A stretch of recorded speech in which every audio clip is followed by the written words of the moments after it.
27 जून 1966 दोपहर के 12:30 पर एयर फ्रांस फ्लाइट 139 इजराइल के शहर टेल एविव से उड़ान भरी, जो लैंड करेगी फ्रांस की राजधानी पेरिस में। इस एरोप्लेन में ज़्यादातर यात्री थे फ्रांस के ही, प्लेन भी था फ्रांस का ही। एरोप्लेन में पायलट, एयर होस्टेस तथा सभी यात्रियों को मिलाकर 260 पैसेंजर मौजूद थे। प्लेन जैसे ही इजराइल से फ्रांस के लिए टेक ऑफ किया, टेक ऑफ के कुछ ही मिनट बाद इजराइल के प्रधानमंत्री को खबर मिली प्लेन हाईजैक हो चुका है 4 हाईजैकर द्वारा। Sunday, 27 June 1976, Air France flight 139 takes off from Tel Aviv for Paris via Athens. 27 June 1976, Ben Gurion international airport, तेल Aviv, Israel. On the 27th of June 1976, an Air France A300 Airbus bound for Paris from Tel Aviv was hijacked by Palestinian and German terrorists. कहानी की शुरुआत हुई Israel के Tel Aviv airport से। ये समय था 27 जून 1976 का। सुबह सुबह सभी यात्री एयरपोर्ट पर आ रहे हैं अपने मंजिल तक पहुंचने के लिए। इन्हीं यात्रियों के बीच 4 ऐसे भी लोग थे जो अंजाम देने वाले हैं बहुत बड़ी साजिश को। 90 के दशक में इनमें से 2 जर्मन से ताल्लुक रखने वाले थे, जो थे क्रांतिकारी दल के। एक का नाम था विल्फ्रेड बॉस, ब्रिजेट कुलमैन नाम की एक लड़की, तथा 2 फिलिस्तीनी यानी इजराइल के पड़ोसी राज्य के ही। राज्य इसलिए कहा गया क्योंकि पहले इजराइल तथा फिलिस्तीन एक ही थे, लेकिन धीरे धीरे करके फिलिस्तीन अब बिल्कुल खत्म होने के कगार पर आ चुका है। इजराइल कब्जा कर लिया है उनके जमीन पर। फिलहाल सभी यात्रियों के आ जाने के बाद प्लेन पेरिस के लिए उड़ान भरा, मगर टेक ऑफ के कुछ ही मिनट बाद विल्फ्रेड बॉस तथा ब्रिजेट छुपे हुए हथियार को बैग से बाहर निकाले। हथियार की नोक पर सारे यात्रियों पर काबू पा लिए। इसी के साथ उसके दोनों साथी भी हथियार तथा विस्फोटक पदार्थ के साथ बाहर निकले, सभी को डराने लगे। कुछ ही देर में विल्फ्रेड बॉस कॉकपिट में पहुंच गया। पायलट को हथियार की नोक पर लेकर प्लेन पर काबू पा लिया, मतलब प्लेन हो चुका है पूरी तरह से हाईजैक। कुछ ही देर बाद हाईजैकिंग की खबर एयरपोर्ट पर पहुंची, जिसकी खबर कुछ ही देर बाद उस वक्त के मौजूद प्रधानमंत्री इत्यार रोबिन को मिली, जो इस वक्त किसी मीटिंग में। उन्हें सारी बातें बताई गई। 12:30 पर एयर फ्रांस फ्लाइट 139 पेरिस जाने के लिए उड़ान भरी, मगर टेक ऑफ के कुछ ही समय बाद 4 आतंकवादियों द्वारा प्लेन को कर लिया गया है हाईजैक। पैसेंजर का सारा डाटा निकाला गया तो मालूम पड़ा इस वक्त प्लेन में पायलट तथा फ्लाइट अटेंडेंट को छोड़कर प्लेन में मौजूद है 248 यात्री, जिसमें से 84 इजरायली नागरिक थे, बाकी हैं फ्रांस के। इसलिए इजराइल के राष्ट्रपति का मानना ये प्रॉब्लम हमारी नहीं बल्कि है फ्रांस की, क्योंकि प्लेन भी है फ्रांस का। पर रक्षा मंत्री को मालूम है ये प्रॉब्लम फ्रांस की नहीं बल्कि हमारी भी है, हम इससे पीछे नहीं हट सकते। इधर इजराइल के लोगों को पता चल चुका है कि प्लेन हाईजैक हो चुका है, तो दूसरी तरफ प्लेन के अंदर हाईजैकर सभी यात्रियों से उनका पासपोर्ट लेने लगे। उनका पासपोर्ट लेने का एक ही मकसद था, ताकि ये पता कर सके इनमें से इजरायली है कौन, क्योंकि इन्हें फिलिस्तीनी की दुश्मनी थी सिर्फ इजराइल से ही। जैसा कि प्लेन हाईजैक हो चुका था, इसलिए ये फ्रांस तो बिल्कुल नहीं जाएंगे। प्लेन को बीच रास्ते लीबिया देश के बेगांजी हवाई अड्डे पर प्लेन को लैंड किए, क्योंकि इनका प्लान है ये प्लेन में फ्यूल भरेंगे, फिर यहाँ से पेरिस जाने की बजाय युगांडा जाएंगे, क्योंकि इन लोगों के प्लान के बारे में युगांडा के राष्ट्रपति को पहले से पता था। प्लेन हाईजैक करने से पहले इनकी बात युगांडा के कुछ खास लोगों से हुई थी, जो इनकी मदद करेंगे मिशन को पूरा करने के लिए। ये प्लेन के साथ सभी यात्रियों को लेकर जा सकते हैं युगांडा। प्लेन को हाईजैक करने का मकसद था 40 इजराइल में कैदी फिलिस्तीनी तथा 13 अन्य देशों के कैदियों को छुड़ाना।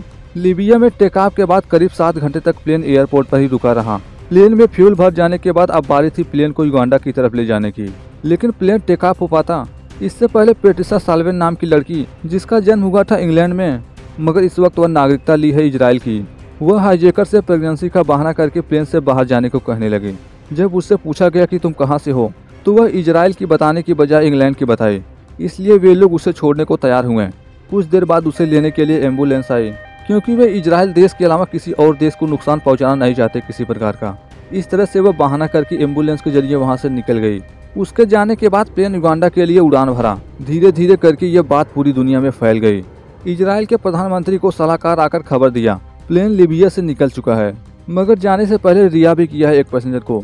अभी तक इजराइल के प्रधानमंत्री को कुछ भी समझ में नहीं आ रहा आगे किस तरह का एक्शन लिए जाए लोगों को बचाने के लिए, क्योंकि उन्हें अच्छी तरह से पता है हाईजैकर फ्रांस से दुश्मनी मोल नहीं लेंगे, वे उन लोगों को रिहा कर देंगे।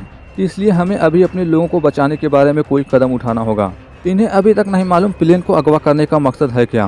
फिलहाल जो भी मकसद था उनका, ये तो प्लेन के युगांडा में लैंड होने के बाद ही पता चलेगा। प्लेन का कई घंटों तक सफर चला। कई घंटों के सफर के बाद युगांडा के इंटबे हवाई अड्डे पर प्लेन को उतारा गया। समय था 28 जून 3:15। सारे पैसेंजर को इस बात की जरा भी भनक नहीं थी इन्हें इजराइल से इतना दूर युगांडा में क्यों उतारा गया। युगांडा पहुंचने से पहले अनाउंसमेंट किया गया, हमें टाइम मिला ही नहीं कि हम आप लोगों को बता पाते हम प्लेन को हाईजैक किए क्यों। फ्रांस हमेशा साथ देता है इजराइल का, फ्रांस उन्हें एरोप्लेन तथा हथियार देता है, लेकिन फिलिस्तीनी के पास ना ही हथियार है ना कोई आर्मी, इसलिए इजराइल हमारी जमीन पर कब्जा तथा हमला कर रहे हैं। इनके popular front for the liberation of फिलिस्तीन का मकसद है ये फिलिस्तीन के स्ट्रगल तथा उन पर हुए अत्याचार के बारे में दुनिया को बता सकें। प्लेन के लैंड होने के बाद ये चारों हाईजैकर युगांडा में कुछ अपने और साथियों से मिले जो पहले से मौजूद थे यहाँ पर। इनका युगांडा में स्वागत किया गया अच्छी तरह से। इस प्लेन को हाईजैक किए हो चुके थे पूरे 2 दिन, यानी समय था 29 जून 1976 का। सारे यात्रियों को प्लेन से बाहर निकालकर सामने की बिल्डिंग में ले जाया जाने लगा, जहाँ पहले से मौजूद थे युगांडा के राष्ट्रपति। राष्ट्रपति सारे यात्रियों को अपने सामने बिल्डिंग के अंदर ले गए, उन्हें बिल्डिंग में करके वहाँ से निकल गए। पर इन्होंने जिस काम के लिए इतने बड़े साजिश को अंजाम दिया, उस काम को शुरू कर दिए। ये सबसे पहले बिल्डिंग के दूसरे साइड का दीवार तोड़े, दीवार को तोड़कर एक बहुत बड़ा होल किए। फिर एक एक करके जितने भी इजरायली थे उनका नाम बुलाया गया। नाम बुलाकर उन्हें दूसरे कमरे में शिफ्ट किया जाने लगा, क्योंकि उनका पासपोर्ट था उन्हीं के पास। शुरू में तो कुछ लोग समझ ही नहीं पाए आखिर कुछ लोग इन्हें दूसरी तरफ क्यों भेज रहे हैं। कुछ यात्री तो इनका विरोध किए, मगर इन लोगों ने हथियार की नोक पर सभी को शांत कर लिया। 2 दिन से यात्रियों के गायब होने से इजरायली आर्मी पैसेंजर को छुड़ाने की प्लानिंग करने लगी। सबसे पहले प्लान किया गया ये रात के वक्त प्लेन से वहां पहुंचेंगे, उन पर हमला करके इजरायली वासियों को बचाएंगे, क्योंकि ऐसा करने के अलावा दूसरा रास्ता नहीं है इनके पास। यदि उनकी बात माने तो 53 अपराधियों को छोड़ना होगा, इजराइल के प्रधानमंत्री जिसे बिल्कुल छोड़ना नहीं चाहते हैं। पर उन हाईजैकर ने सिर्फ 4 जुलाई का समय दिया है। जब कोई भी रास्ता नजर नहीं आया तो इजराइल के प्रधानमंत्री युगांडा के राष्ट्रपति से खुद बात किए। कहने लगे वे हाईजैकर आपके देश में हैं, आप चाहो तो हमारी मदद कर सकते हैं, ऐसा करने पर आपके विदेशी संबंध अच्छे हो जाएंगे। पर उन्हें कहाँ मालूम था युगांडा के राष्ट्रपति तो खुद मदद कर रहे हैं उन हाईजैकर का, इसलिए इनके पास जो दूसरा रास्ता था वो भी हो चुका है बंद। ये उन 53 आतंकवादियों को छोड़ तो नहीं सकते। अब इनके पास बचा है एक आखिरी रास्ता, ये युगांडा जाएं, हाईजैकर से युद्ध करें और बचाकर लाएं अपने लोगों को। पर युगांडा के राष्ट्रपति से बात करके इतना तो पता चल चुका था, यात्री को रखा गया है किसी बिल्डिंग में। युगांडा के अक्सर सभी officers black Mercedes limo car से चलते हैं। यदि इस कार से हम बिल्डिंग के पास जाएं तो उन्हें हम पर शक नहीं होगा, उन्हें लगेगा इस गाड़ी से मिलने आए हैं युगांडा के राष्ट्रपति। मगर इस बीच कहीं न कहीं युगांडा के राष्ट्रपति के अंदर डर था, अगर वे इस तरह से हाईजैकर की मदद किए तो दुनिया में इनकी बदनामी होगी, इसलिए इन्होंने प्लान बदला। इनका प्लान है ये इजराइल के यात्रियों को तो नहीं छोड़ सकते, मगर उन लोगों को छोड़ सकते हैं जो इजरायली नहीं हैं। अब तो प्लेन के हाईजैक हुए 4 दिन गुजर चुके थे। आज का समय था 30 जून सन 1976 का। 48 पैसेंजर को अलग करके दूसरे प्लेन से उन्हें फ्रांस के शहर पेरिस के लिए रवाना कर दिया गया। ये 48 लोग फ्रांस के ही थे। जैसा कि इन्होंने इजराइल को 4 जुलाई का समय दिया है, वह समय भी खत्म होने को आया। यदि अब इजराइल उनकी मांग को स्वीकार नहीं किया तो वे एक एक करके यात्रियों को मारना शुरू करेंगे। ये खबर जब इजराइल के प्रधानमंत्री को मिली कि उन्होंने जो अभी 48 यात्रियों को छोड़ा है उनमें से इजराइल एक भी नहीं, तो उनके ऊपर प्रेशर बढ़ने लगा। हाईजैक हुए यात्री के परिवार वाले प्रधानमंत्री से मांग करने लगे हाईजैकर की मांग को स्वीकार कर लिया जाए। इस तरह किडनैप हुए यात्रियों के परिवार वालों के दबाव में आकर प्रधानमंत्री उन 53 यात्रियों को छोड़ने का फैसला किए। पर यह बात सिर्फ कहने की ही थी, वे ऐसा कुछ भी करने वाले नहीं। ये झूठी खबर हर जगह फैला दी गई। जब यह बात हाईजैकर तक पहुंची तो वे बहुत ही खुश हुए कि हमारी मांग स्वीकार कर ली गई है, वे तैयार हैं सभी कैदियों को छोड़ने के लिए। पर यह पूरा सच नहीं था, ऐसा कुछ भी होने वाला नहीं। वे लोग ऐसा इसलिए कहें ताकि थोड़ा और समय मिल जाए प्लान को अंजाम देने के लिए। इजरायली यात्री युगांडा पहुंचकर यात्रियों को छुड़ाने की तैयारी में लग गए। आर्मी का प्लान है ये युगांडा सीधा नहीं जाएंगे, ये जाएंगे लाल सागर के करीब से, बोले तो रेड सी, ताकि उनके दुश्मन देशों के रडार पर उनका प्लेन ना आए। वह इसलिए क्योंकि पड़ोसी देश को जरा भी भनक पड़ी तो दुश्मन देश ये खबर युगांडा में पहुंचा देंगे कि आर्मी बढ़ रही है उनकी तरफ। आज का दिन भी गुजर गया। प्लेन हाईजैक हुए पूरे 6 दिन गुजर चुके थे। वक्त था 2 जुलाई 1976 का। इस 6वें दिन पर 2 तारीख को हाईजैकर का मेन लीडर बॉस फैसला किया, जैसा कि इजराइल ने हमारी मांग स्वीकार कर ली है, इसलिए 100 और यात्रियों को हमें छोड़ देना चाहिए। इस बार भी इसमें से कोई भी इजराइल का नहीं होगा, मतलब इजरायली अभी भी रहेंगे इनके पास। इन 100 लोगों को पेरिस भेजने के बावजूद अभी भी मौजूद थे 106 लोग, जिनमें से 12 तो फ्रांस के क्रू मेंबर ही हैं, जो अपने इजरायली पैसेंजर को छोड़कर जाने को तैयार नहीं हुए।